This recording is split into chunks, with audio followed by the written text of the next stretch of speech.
Assalamualaikum warahmatullahi wabarakatuh. Kami dari kelompok 3 akan menjelaskan mengenai tahap-tahap e-government pada aplikasi Smile Indonesia. Izinkan saya memperkenalkan diri, nama saya Gadis Susiana. Nama saya Muhammad Danu Apriansyah. Perkenalkan, nama saya Kirana Nabilang. Nama saya Wahdiatun Yulianti. Nama saya Ratna Isandari. Nama saya Nisrina Salsabila. Tahap-tahap e-government pada aplikasi Smile, yang pertama itu ada tahap informasi, yang kedua ada tahap komunikasi, yang ketiga ada tahap transaksi, dan yang terakhir ada tahap metadata. Yang pertama, tahapan informasi. Pada tahap ini, setiap pemerintah sudah mempunyai aplikasi atau web yang ingin dijadikan e-government. Smile sudah masuk ke dalam tahap informasi karena sudah berbentuk aplikasi yang saat ini dapat di-download di Play Store. Syarat informasi yang baik. Yang pertama, adanya fact, yaitu adanya pertanyaan yang ditanyakan oleh pengguna.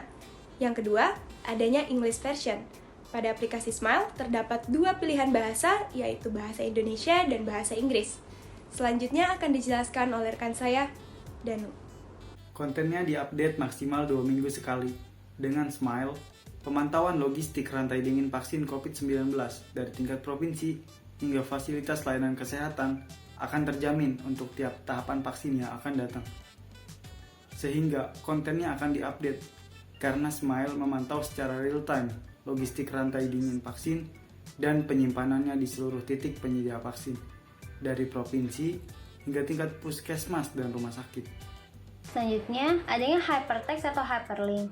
Hypertext yaitu teks dengan hyperlink, sedangkan hyperlink adalah tautan yang menunjuk ke seluruh dokumen baru atau bagian tertentu dalam dokumen yang sama. Atau lebih singkatnya, adanya link atau web yang menyambung dengan link atau web yang lain yang menyediakan informasi yang sama. Pada aplikasi Smile sendiri, belum tersedia hypertext atau hyperlink. Lalu yang terakhir, adanya contact person. Pada aplikasi Smile sendiri terdapat opsi butuh bantuan, yang dimana isinya adanya kontak person per wilayah yang terdiri dari nomor seluler dan WhatsApp. Tahap yang selanjutnya yaitu adalah tahap komunikasi. Pada tahap komunikasi terdapat syarat komunikasi yang baik, yaitu setiap pesan atau pertanyaan yang masuk dibalas maksimal 2 minggu ke depan. Pada aplikasi Smile ini sudah disediakan fitur pertanyaan utama, di mana fitur pertanyaan utamanya yaitu 1.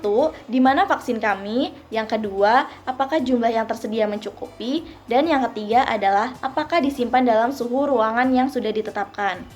Dengan memanfaatkan teknologi Internet of Things, kepastian jawaban secara real-time memunculkan peran strategis Smile untuk memastikan kuantitas dan kualitas logistik rantai.